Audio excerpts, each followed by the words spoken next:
Hoy vamos a tener la oportunidad de hablar con una persona que ha dejado su huella digital, tanto en la medicina, la salud pública y el deporte en la República Dominicana.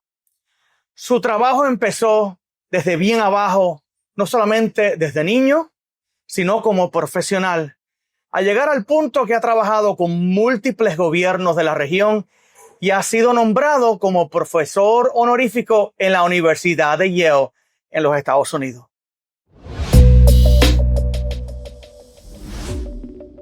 Así que acompáñenme a darle la bienvenida al doctor William Duque. Bienvenido a Yes to Hope, brother. Mucho gusto, un placer. Yo creo que es un gran honor poderte recibir. El doctor Samuel Martínez también es una persona que ha dejado su historia en la República Dominicana y en la región también. Y el hecho de haberlo acompañado en un trayecto de mi vida, para mí es un gran placer, es un honor. Gracias.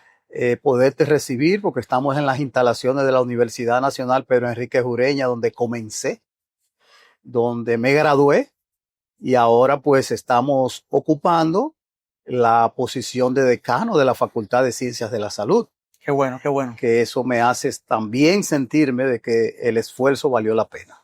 Qué bueno. Eso es un punto importante.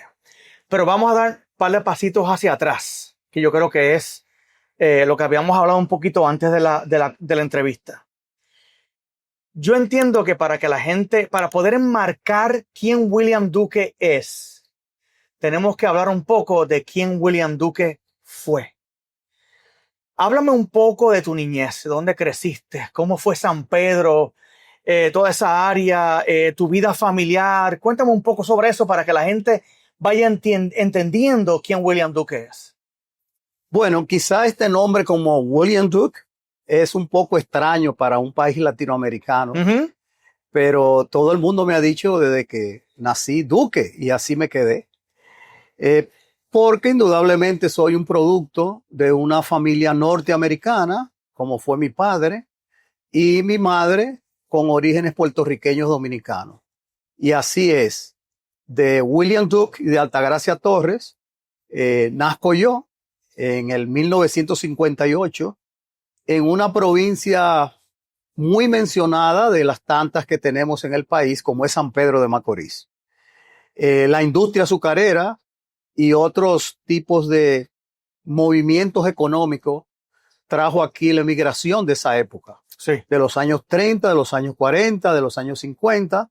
Y bueno, producto de eso nazco yo. Mi padre fue un ingeniero contratado para poder hacer un mayor calado en el río Iguamo y al mismo tiempo en el río Sama, para que los barcos que tuviesen mucho mayor espacio para la exportación de la industria azucarera, la caña de azúcar y demás, pudieran entrar en un río que había que sacar el sedimento. Okay. Eso se llama las compañías de dragging, de dragueo. Sí, sí. Y ahí, pues, mi padre conoce a mi madre y ahí nazco yo. Indudablemente que durante mi niñez, mi madre, cuyo trabajo era tener y haber heredado de su hermana que se fue a los Estados Unidos un salón de belleza, Okay. es una de las más famosas estilistas de San Pedro de Macorís de toda la historia, porque tuvo más de 50 años con salón de belleza. Wow.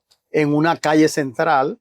Y mi padre se fue a nuevos rumbos a trabajar a Puerto Rico, Venezuela, y luego se instaló hasta fallecer en el 1996 en Carolina del Sur. Nosotros somos de varios pueblecitos, pero el principal es Westminster, que queda en Carolina del Sur. Uno de los estados más pequeños, pero más hermosos también, por su vegetación y todo. Y de allá, mi padre me daba lo que él podía, sí, porque también fue alguien que vino a trabajar por sus 4 hijos que estuvo en los Estados Unidos y yo que soy producto de una dominicana puertorriqueña y él como norteamericano. ¿Tú mantuviste mucha comunicación con tu papá durante ese tiempo después que él se fue? Sí, después que mi padre se fue y él regresó al país, hubo un espacio hasta el 1975 donde yo sabía dónde estaba ubicado, pero no lo había visto. Y así empieza esa historia. Cuando él llega a la casa, yo no sabía quién era, me habla en inglés y yo había hecho el esfuerzo para que cuando encontrara a mi padre poder tener cómo comunicarme mínimamente, porque aunque él trabajó en Latinoamérica, tenía un poco entendimiento de español y casi nada de hablar. Sí. Y eso fue un momento de mucha alegría. Eso me dio a mí, primero ver el esfuerzo de mi madre, Okay. que se había casado en segundas nupcias y tenía 2 hermanos más, y el hecho de yo poder cerrar ese círculo de verle la cara a mi padre, hablar con él. Y entonces ahí vino la pregunta mía: ¿por qué yo no tengo documentos norteamericanos si yo soy hijo tuyo? Y él me dijo algo que en esa época, acuérdense que estamos hablando de 1975, Sí. era: yo no quiero que tú vayas a una guerra por nadie. Habíamos tenido 2 de mis hermanos que habían reclutado para Vietnam. Y yo lo entendí.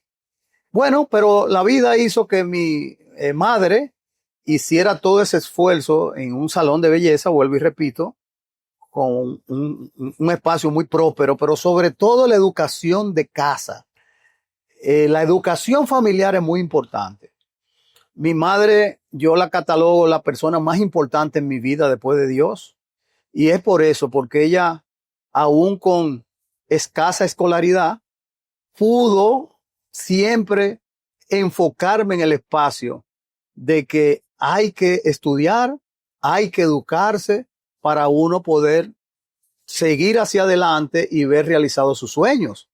Y bajo esa inspiración, mi madre, que siempre la casa era puertorriqueña, dominicana, nosotros viajábamos a Puerto Rico, regresábamos, venían mis primos y demás, nos supo enfocar a los 3 hijos, cuando ella después se divorció y quedó soltera, en el ámbito del estudio, del respeto y del amor hacia los demás. Y yo cuando la recuerdo, porque falleció en el 2007, Amén. siempre veo que yo soy un producto de ella más Sí. que quizá de mi padre, que aunque después vino ese gran momento donde yo encontré a mis 4 hermanos en los Estados Unidos y ellos no se imaginaban, ¿verdad? Sí. El hermano que tenían aquí. De hecho, en ese momento estaba yo trabajando en CDC y cuando hacíamos la reunión de retreat y todo aquello, pude cruzar a ver lo que son, cerquita de Georgia, ¿no? Sí. Sin embargo, antes de eso, de yo hacerme médico y trabajar, yo estuve en un colegio que era muy reconocido a nivel nacional e internacional, que es el Colegio San Pedro Apóstol, donde estaban ahí los padres franciscanos y también muchas de las monjas marianas que daban ese tipo de apoyo a los colegios.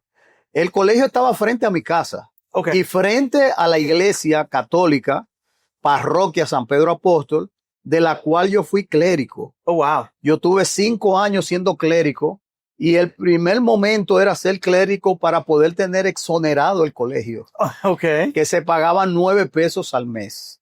Y así, siendo clérigo, pues me exoneraron. Pero quizás una de las características mías es que ahí empecé en la ciudad de San Pedro de Macorís, muy deportiva, el mundo en el deporte. Fui un estudiante por encima del promedio, que cuando quise aplicar a esta universidad, que en esos momentos era muy difícil ser aceptado, la Universidad Nacional Pedro Enrique Ureña, sobre todo en su escuela de medicina, Sí. pues entonces no tuve ningún problema. William, hay algo que te quiero preguntar. Ya tú dijiste que tu madre quizás es la persona que más ha influenciado tu vida. O que más marcó tu vida. ¿Qué cosa te inculcó tu madre que tú todavía al día de hoy no has dejado atrás? Así es, mi madre me inculcó el trabajo, la dedicación, la honestidad, la lealtad. Y como muy bien se expresaba en la casa, el mundo, mis hijos, nos decía, es como una bicicleta en la cual uno se monta y tiene que seguir adelante. Si tú al montarte en una bicicleta te detienes en el inicio, ahí te desbalancea. Porque mi madre creía mucho en el balance de la vida. Y eso es una teoría muy conocida, el de balance de la bicicleta, que citan mucho que fue Albert Einstein, pero era dentro del ambiente familiar decirnos a nosotros que hay que tener todo eso, pero también tener un balance, porque la vida en sí no es todo sonrisa. Sí. Hay momentos muy difíciles donde quizás a veces viene el factor suerte, pero en la suerte tú tienes que estar en el momento preciso y con las condiciones para poder defender eso. Entonces nosotros aprendimos que en la bicicleta se avanza. De hecho, quiero decirle que mi madre me regala una bicicleta Peugeot en el año 1973 que costó $115 porque el dólar estaba 1 a 1. Sí. Aquí en la calle Sánchez de Santo Domingo era donde estaban esas bicicletas, no había muchos lugares. Y con esa bicicleta yo hice la carrera de medicina aquí en la UNF. Yo era el que venía en bicicleta, una Peugeot, la amarraba en mis días, sí. Y como eran días enteros, y venía bajándola hoy Winston Churchill, que es muy transitada, no había tantos vehículos. Y esa bicicleta la conservé prácticamente hasta después de graduado. Wow. ¿Y por qué? Porque esa bicicleta, cada día que yo la montaba, me recordaba que tenemos que estar balanceados para seguir hacia adelante, para avanzar, para no dejarnos detener si tenemos una bicicleta en la cual, sí. Y es muy lógico porque la bicicleta al final la hemos entendido como un mecanismo de uno poder estar haciendo actividad física. Sí. Tenemos también en la bicicleta el hecho de disfrutar el medio ambiente. Y eso es lo que en la vida uno va viendo. Uno va interactuando, va sumando aspectos importantes. Y yo creo que para mí el hogar es el primer elemento de importancia para crearle el tipo de conducta que va a tener un hijo a futuro. Fíjate, yo no había escuchado la metáfora de la bicicleta. Y créeme que la voy a buscar y la voy a empezar a utilizar porque es muy poderosa. La falta de movimiento también nos hace caer. Y cuando estamos en ese proceso del movimiento, seguimos creciendo. William, tú has trabajado no solamente con la presidencia de la República Dominicana, trabajaste con la presidencia de Panamá, después también colaboraste con el gobierno de los Estados Unidos. Si tuvieras que identificar, y la razón por la cual te hago esta pregunta es porque a veces no entendemos que son las decisiones pequeñas las que nos llevan a situaciones grandes. Si tú tuvieras que identificar una o dos decisiones pequeñas que te llevaron a donde estás hoy y las cosas que has logrado, ¿qué tú pudieras decir que fueron esas cosas? Yo creo que fue muy importante persistir en esta universidad de la cual yo soy egresado. La persistencia. Porque la Escuela de Medicina de la Universidad Nacional Pedro Enrique Ureña, en aquellos tiempos, y todavía se mantiene, pero mucho más, era muy exigente. Y cuando uno viene del interior, se encuentra a veces algunos que otros obstáculos. Y sin embargo, yo creo que ahí vino el mismo mensaje de la familia, la persistencia. Y ahí me decidí a que aquí yo me iba a graduar. Yo creo que después de graduado, yo empecé a aplicar una frase que es: el éxito en la vida no es hacer lo que a uno le gusta, sino gustarle lo que uno debe de hacer. Sí, y si en esos momentos yo tenía que concentrarme en mis estudios, en mis deportes, porque al mismo tiempo yo tenía una beca deportiva en esta universidad que la pude conseguir por las artes marciales. Te iba a preguntar. Y quedé siendo profesor de artes marciales, pero también en esta universidad, y me siento sonreído porque me siento tan orgulloso de esto, fui considerado entre los 50 atletas más importantes de esta universidad con 60 años. Y ese cuadro, ese pergamino lo tengo en mi oficina, y cuando viene un estudiante de las diferentes carreras que nos toca a nosotros responsabilizarnos, yo siempre le digo: yo sé que la carrera da mucho estrés. Yo sé que tú tienes otras actividades, que eres un ser humano. Yo también fui así. Yo estudiaba, hacía deporte, salía para las cosas peculiares que se tenían en esa vida, pero siempre me aplicaba eso. El éxito en la vida no es solamente hacer las cosas que a ti te gustan, sino gustarte lo que tú debes de hacer.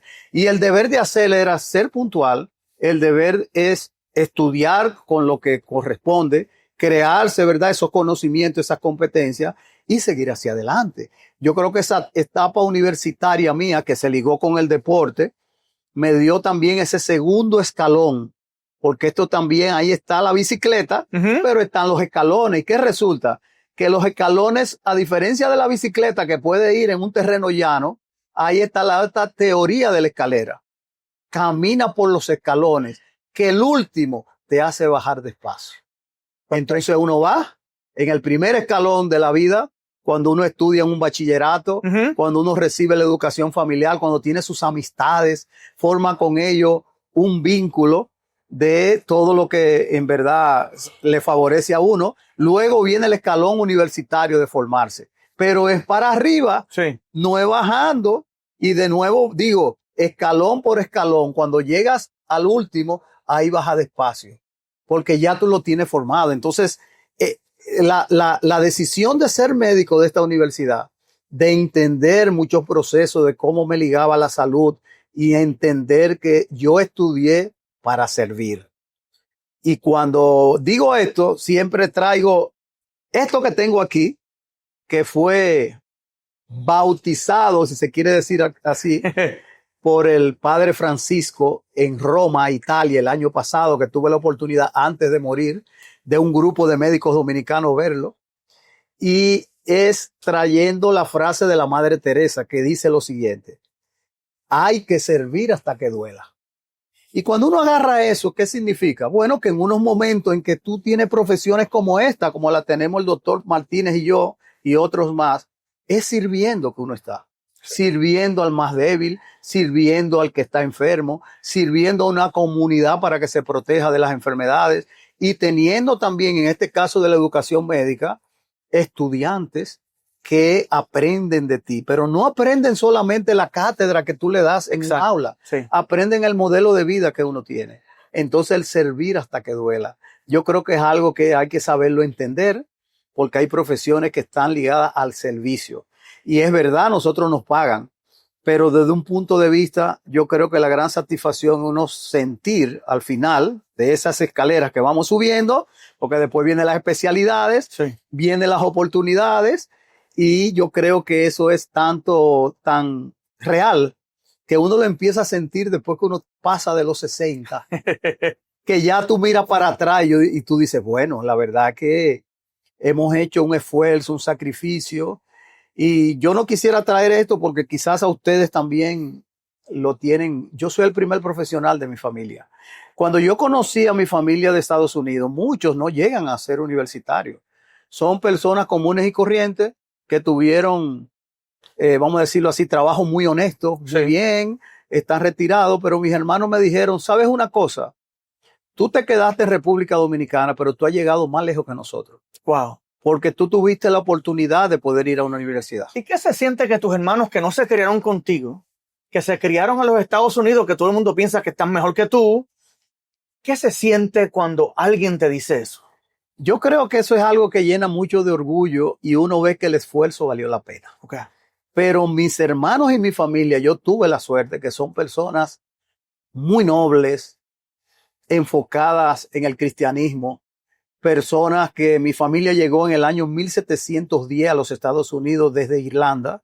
Hay muchos Duke, como se pronuncia, que vinieron de Inglaterra, Irlanda. Bueno, la mía es de Irlanda. Y mi hermana, que murió apenas hace un año, sembró algodón en Carolina del Sur. ¡Wow! O sea, fíjense que estamos hablando de familias que en las Carolinas, que en la historia de los Estados Unidos sabemos que pagaban un impuesto a Inglaterra, ¿verdad? Y todas esas historias, ellos vinieron avanzando como familia hasta llegar hoy, pero sobre todo lo que no hubo la duda, cuando ellos me recibieron, me llenaron a besos y me han rendido amor hasta ahora, es decir, sí, sabemos que tú eres hermano de nosotros. No solamente por el hecho de tú ser un famoso médico que estar en CDC, sino por tu comportamiento y por tu manera de poder aceptar que las decisiones que se toman en ciertas generaciones no necesariamente las de nosotros. Y ahí hemos vivido una fantasía. O sea, mis hermanos me han hecho vivir una fantasía de humildad, de amor, de un círculo familiar que pareciera que nunca la época nos dividió. Sí. Han venido aquí no sé cuántas veces ya. Yo voy todos los años. Tengo todos mis documentos que me acreditan, ¿verdad?, que soy de una familia norteamericana. Y yo creo que en ese sentido, cuando a ti te aceptan en el círculo al cual tú perteneces, eso también te va dando esa difícil felicidad y autorrealización. Que quizás en muchas ocasiones que uno lo soñó, lo deseó, pero no sabía si ni siquiera iba a pasar. William, ahorita empezamos a mirar hacia atrás. Yo sé que después que uno pasa a ciertas edades, que yo todavía estoy cerca. Yo sé que tú has trabajado quizás 2 o 3 décadas en VIH y que has hecho y que has dejado tu huella en lo que es las guías de tratamiento, las guías de detección y las guías de prevención para el VIH-Sida en la República Dominicana. ¿Qué lecciones profundas te ha dejado esa participación en tu vida? El VIH-Sida empieza con el tema de la época, de los años 80, como todos sabemos, los primeros casos y luego la extensión en el mundo, como una pandemia que todavía existe, sin cura todavía. Uh-huh. Y fue que la primera tesis que se hizo en esta universidad, en la Escuela de Medicina, fue precisamente la que me correspondió a mí con 2 compañeros de estudio, con Carmen Julia Cueli y con Cristian Paredes, y mi persona hicimos una tesis de VIH en lo que hoy se llama MSN, o hombre que tiene sexo con hombre. Nosotros comparamos los homosexuales de la Victoria, cárcel de la Victoria, versus lo que le llamamos aquí en Santo Domingo la bolita del mundo, que nada más y nada menos es el centro de los héroes. Y con asesores del más alto nivel, Julio Manuel Rodríguez Grullón, nuestra querida doctora Ellen Kenning como viróloga. Sí. Miren esa época que es en el 1986. Y desde ahí ya prácticamente yo hice un juego de transparencias y diapositivas y empecé a dar conferencias, y ahí se iniciaba el programa de VIH. Y el doctor Ernesto Guerrero, que fue mi primer jefe, él me invitó a formar parte del programa nacional de VIH, que en ese momento se llamaba PROCET. Sí. Luego pasa a DIGECIT y lo que tenemos hoy en día. Desde ese momento, del 1986 hasta la época, cuando uno empieza a contar, estamos hablando ya de 40 años. Okay.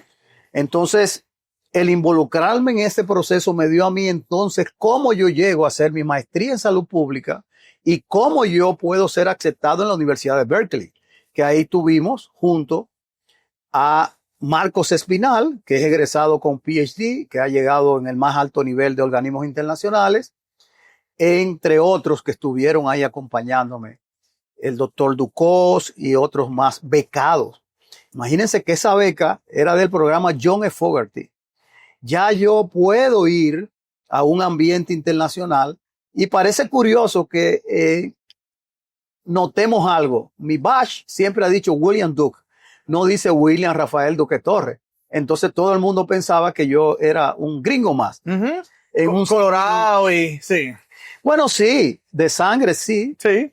Y yo creo que de comportamiento, entonces yo en la República Dominicana, no solo ayudado por muchas personas que tengo que agradecer, que han sido mis compañeros de trabajo, que han sido mi jefe.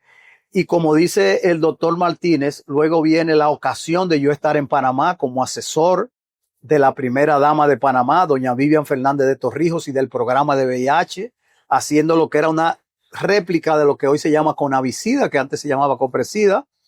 Y viene entonces esa gran oportunidad que me brindan los Centros de Control y Prevención de Enfermedades, a la cual tengo mi primer jefe aquí, el doctor Samuel Martínez, al cual yo considero un héroe dentro de esta misma dedicación, porque lo más importante, y ahí viene la primera lección en el VIH, es que esto ha sido todo el esfuerzo de la sociedad civil.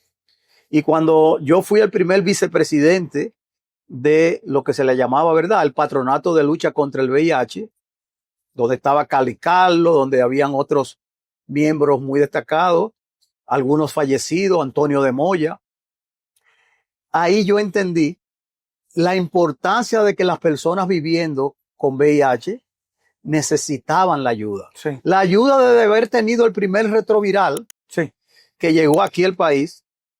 Y eso hizo que desde el AZT hasta los diferentes tratamientos que tenemos, han sido muchas vidas que todavía están vivas, usando, ¿verdad?, sus medicamentos antirretrovirales, pero sobre todo el hecho de que se bajó en este país lo más que se ha podido el estigma, la discriminación, poder identificar las poblaciones claves, poder tener las guías y procesos y procedimientos que se aplican en los servicios, y el hecho de poder tener compañeros de trabajo como Zeneida Brito, que trabajó tanto en todo lo que es el aspecto comunitario, la comunicación.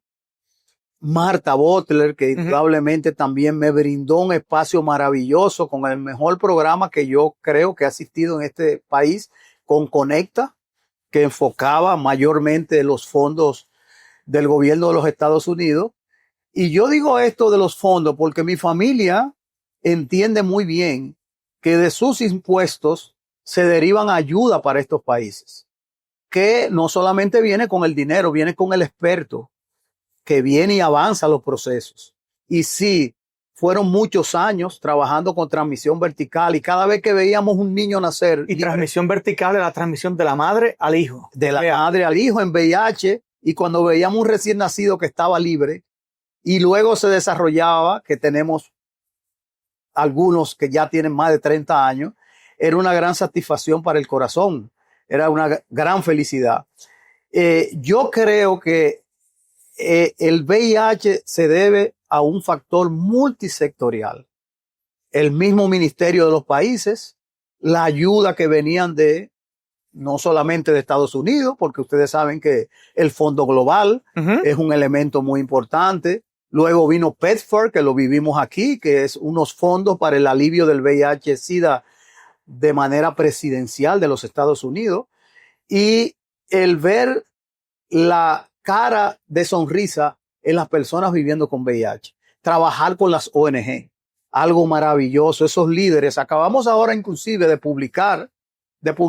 presentar el informe final de PLACE, que es una metodología que identifica cómo se comunican las poblaciones claves, como se llaman hoy en día. Y ahí estuvimos trabajando con las ONG. Escogimos 3, hombres que tienen sexo con hombres, los trans y las trabajadoras sexuales. Que esos 3 son los grupos fundamentales de transmisión de VIH en la República Dominicana. En la República Dominicana, indudablemente que hay otro grupo que van en los que son los de la cárcel, sí, los migrantes, pero se escogieron esos 3 de manera fundamental.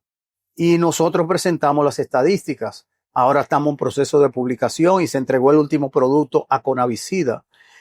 Pero cuando nosotros en Procet, lo que iniciamos, Ibelice Garre, Santos Rosario, Ernesto Guerrero y Clotilde Peña, entre otros, sí, compañeros del 1986-1987, y vemos ahora lo que se han sumado en esta lucha del VIH, como eres tú, Samuel, que eres una persona que viene de Puerto Rico, te va a Estados Unidos, llega a República Dominicana, a tu República Dominicana, y le diste todo y le seguirá dando indudablemente en este VIH-Sida, que no solamente ahí, porque recuérdense que está la coinfección, sí, y con tuberculosis, por ejemplo, de la cual yo soy el asesor técnico honorífico de lo que es el CONACO, el Comité Nacional de TB-VIH, sí, que estamos desde el año 2009.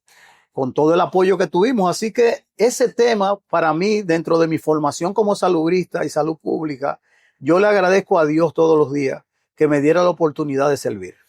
Vamos a seguir ese tema. Yo sé que todos pasamos momentos bien difíciles y en muchas ocasiones pensamos que no vamos a poder seguir. O en muchas ocasiones pensamos que la bicicleta se nos va a caer. O que nos vamos a resbalar de un escalón y que en vez de bajar lentamente vamos a bajar dando brincos que no pensábamos que íbamos a hacer. Pero durante esos años siempre aparece una persona o dos personas que creen en ti. Si tú tuvieses que mirar hacia atrás y decir o identificar una o dos personas que fueron súper influentes, además de tu madre, en tu carrera profesional, ¿a quién tú identificarías? ¿Y por qué? Sí, bueno, yo repito que la persona de mayor influencia en mí y de mayor enfoque en mi vida profesional es mi madre. Y quiero confesar algo aquí. En una misión que me envían a África para poder entender las guías en enfoque pediátrico, VIH, SIDA pediátrico, mi madre falleció. Y yo no supe la noticia del fallecimiento de mi madre porque yo estaba en el interior de Zambia haciendo también un levantamiento de lo que nos piden allá dentro del taller porque eran 2 semanas. Y recuerdo la palabra de mi madre que cuando yo le dije, me han asignado a ir a formarme a África y le dije que no porque tú estás enferma. Mi madre falleció de un cáncer de páncreas. Y ella me dijo, no, mi hijo, continúa tu labor que yo voy a estar bien. Ve a ese viaje, síguete formando, porque esa bicicleta tú la tienes que mantener balanceada. Si este es el destino de la vida, así será. Wow, bueno. Y eso me dio a mí ese impulso de yo coger esa bicicleta e irme para África. Y cuando yo llego allí y empiezo a ejercer mi labor de ese taller con otros dominicanos que me acompañaron y nos metemos en el interior para ver cómo funcionaban los hoy llamados sites, sí, que eran los puestos de VIH, con todo eso que en África la distancia, que ahí fue muy chocante poder aprender que una embarazada cuando iba a chequearse tenía que caminar 10 a 15 kilómetros y en el camino le forzaban a tener relaciones sexuales. Oh, wow. Y yo vi esa realidad. Entonces ellas tenían sus preservativos que se utilizan para ese momento porque querían mantener la vida. Y en 3 días que me llamaron al hotel, porque en esa época, en el 2007, no había este medio de los celulares tan fácil. Yo, el del lobby me dice, señor, pero lo estamos esperando aquí porque ustedes no estaban comunicados. Y cuando yo llamé, ahí me dijeron que ya estaba enterrada mi madre. O sea que en una misión con el VIH, formándome y tratando de que las cosas aquí pudieran, en esa palabra muy americana que se llama strengthening, se fortalecieran, ahí vino ese hecho. Y entonces eso me dio mucho más de yo seguir pensando en ese balance de la bicicleta. Yo creo que también es muy importante los hijos, porque los hijos te dan esa inspiración. Tú ves los hijos y dicen, yo tengo que luchar por él para que estudie en un buen colegio. Yo tengo que luchar por él para que tenga una buena educación, para yo servirle de ejemplo. Para que así como mi madre me dio el ejemplo del trabajo, la dedicación, también ellos lo vean. Y yo sé que yo sé que hay cosas que son difíciles, ¿verdad? Pero ¿de qué se acaba de graduar tu hija? Mi hija se graduó y fue la valedictorian. Eso quiere decir que fue la mejor estudiante de 320 graduados de la Universidad de Vancouver en la graduación de octubre del 2024. Imagínense la sonrisa y nosotros estando ahí, su madre, su padrastro y yo, los únicos 3 dominicanos y mi hija, en medio del auditorio de esa prestigiosa Universidad de Vancouver. Se graduó de un tema que se llama Global Resources, que eso quiere decir los recursos globales, hacia donde va, ¿verdad? Ese enfoque de ciudad verde, de recogida de los desechos, de tener indudablemente el amor por las cosas de la naturaleza en cuanto a conservar los ríos, en cuanto a no contaminación. Eso es algo muy moderno que yo creo que necesitan nuestras ciudades latinoamericanas. Pero ese fue uno de los momentos más felices, porque ahí se resumía indudablemente todo el esfuerzo. Y mi hijo es graduado de Administración de Empresas de esta universidad, que ahora está haciendo nada más y nada menos que un enfoque de maestría y doctorado en inteligencia artificial en la universidad en Washington, Maryland University. Vive allí. Ellos, pues simple y llanamente, están formándose y no sé si vuelvan. Pero en el caso de mi hija, ahora tiene, por esas notas tan altas, está estudiando en una de las mejores universidades de Bélgica para doctorado. Wow. Así que esos espacios se dan cuando uno mira a los hijos y dice, este esfuerzo es para ti. Qué orgulloso uno se siente cuando en ese escalón ya uno está descendiendo y mirando lentamente. Y desde luego están mis hermanos, mi familia más íntima y mis amigos de toda la vida. Yo tengo amigos que nos conservamos, y ahí me van a descubrir la edad, 67 años que nos conocemos. Porque nacimos en un mismo pueblo, fuimos a un mismo colegio, estamos en un mismo club social, cada quien cogió su profesión, pero esos amigos en algún momento es aquel que te pone la mano en la espalda y te dice, nos sentimos orgullosos de ti. Un amigo que te lo diga, igual recíproco. Sí. Porque la vida no es fácil y en ese momento viene un momento que uno no quisiera, que es el divorcio. Entonces, en ese divorcio, ahí están esas personas que se te acercan, te dan el mejor consejo. Y yo soy de lo que puedo externar lo siguiente, que se lo digo a mis hijos. Ustedes tienen que entender que los padres a veces no continúan toda la vida, pero el amor sí. El amor que le tenemos a ustedes, el respeto, el ejemplo que ustedes vean y que ustedes deben de seguir. Quiere decir que ahí viene la multisectorialidad, que otra palabra usado, la integralidad, de saber que uno no es una sola persona. Hay etapas donde tú recibes el consejo de alguien según acontezca. Pero yo creo que hay algo que uno no debe de dejar de persistir, que es vivir la vida con alegría. Estamos haciendo una gran reflexión y hay una reflexión que yo no quiero que se pierda. Quizás tú hoy estabas hablando de algo que yo tengo mucho tiempo y es diciendo de que podemos cambiar nuestras estrellas. Salir de un lugar que no era necesariamente con todas las comodidades. Hacer todos los esfuerzos para poder estudiar en un buen lugar. Llegar a una universidad que no todo el mundo lo podía hacer.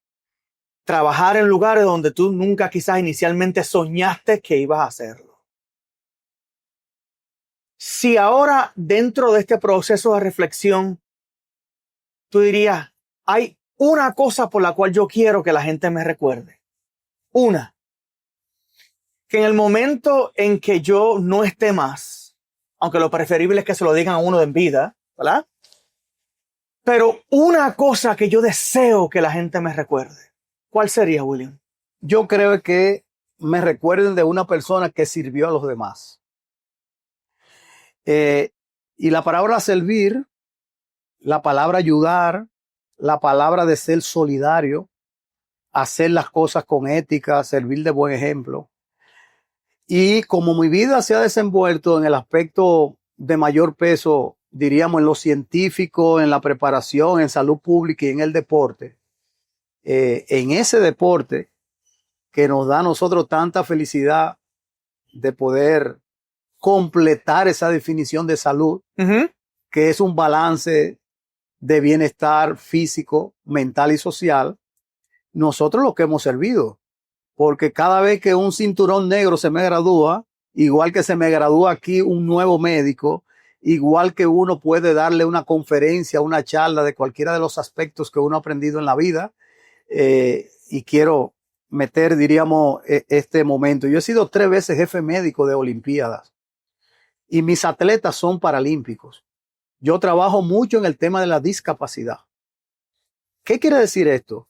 Que cuando uno ve el esfuerzo de una persona que con limitaciones físicas, mentales, y hacen ese tipo de tener una vida plena, uno se siente verdaderamente que el reto es, ¿y cómo nosotros, si nosotros no tenemos esa discapacidad, a veces nos quedamos cortos? Bueno, ahí viene el hecho de uno poder ser recordado, que cuando tú le das ese servicio y esa persona supera lo que soñó, yo creo que ahí el mundo vale la pena. Vale la pena vivir, pero vale la pena, como dice muy bien, en la vida, servir y vivir. Y yo creo que hay muchas personas que también piensan como yo, pero hay una nueva generación que le tiene que llegar este mensaje. Las cosas no se logran de la noche a la mañana. Todo lleva esfuerzo y lleva etapa. a veces el inmediatismo no te hace darle valor a lo que tú realizas. Y hay que ser persistente. Yo sé que tenemos hoy muchos medios, viene la inteligencia artificial que le estamos teniendo en las universidades, la estamos utilizando en nuestras computadoras que son los celulares. Uh-huh. Pero ¿qué tanto estamos trabajando, por ejemplo, en un aspecto de la salud mental para las personas? Y yo creo que ahí los educadores, si tenían retos antes, lo tienen ahora. Ahora son mucho mayores. Ahora son mucho mayores esos retos en las cuales quien está sirviendo de docente, de maestro, de profesor, tiene que profundizar más. No solamente en el hogar, que también eso ha sufrido un poco con estas mismas generaciones. El hecho de uno no rendirse. Y hay una frase que yo la aprendí del doctor Samuel Martínez, never give up. Y él siempre nos la decía, con la pronunciación mía de mi Spanglish, ¿verdad? Para que todos que estábamos en ese proyecto de los Centros de Control y Prevención de Enfermedades, que el que creó eso fue el doctor Juan Martínez en este país, y que nos hace sentir tan orgullosos porque desde la primera vez que yo vi a Samuel Martínez, yo supe que su corazón siempre ha estado en República Dominicana. No hay duda, y ahora más. Él siempre nos decía, no te rindas. Nos lo decía en inglés y lo tenía en su oficina, inclusive, puesto ahí muy cerca. Y el no rendirse es muy importante porque uno va, ¿verdad? Se te pincha una goma de la bicicleta, sí, pero tú la arreglas y sigues hacia adelante. Tienes una piedra donde te cae y te resbala, pero te levantas, coges tu bicicleta y sigue hacia adelante. Never give up. Y eso es un tema que yo quiero ponérselo probablemente cuando yo haga mi libro de mi vida con mi familia, porque yo nunca me rendí. Yo encontré a mi familia a los 53 años de edad y yo nunca me rendí. Yo dije, algún día yo encuentro a mis 4 hermanos, a toda mi familia Duke, y así fue. Y fue, miren, hasta en una computadora de CDC que se modernizó y ahí encontré la tumba de papá. Y eso hace que uno asuma para uno ese, nunca te rinda. William, yo creo que ya tuviste el consejo que yo te iba a pedir al final, que qué le pudieras decir a las personas que vienen en el triciclo atrás, queriéndote seguir o queriendo cambiar sus estrellas y llegar a un nivel diferente. Yo espero que la conversación hoy con el Dr. William Duque te inspire a no olvidar que no te rindas. El movimiento constante nos ayuda a seguir creando, a seguir diseñando, a seguir creciendo y a cambiar tus estrellas. Gracias. Recuerda compartir. Recuerda darle like. Y sabes que compartir es gratis y puede cambiar la vida de otra persona. William, un gran placer. Muchísimas gracias, un honor.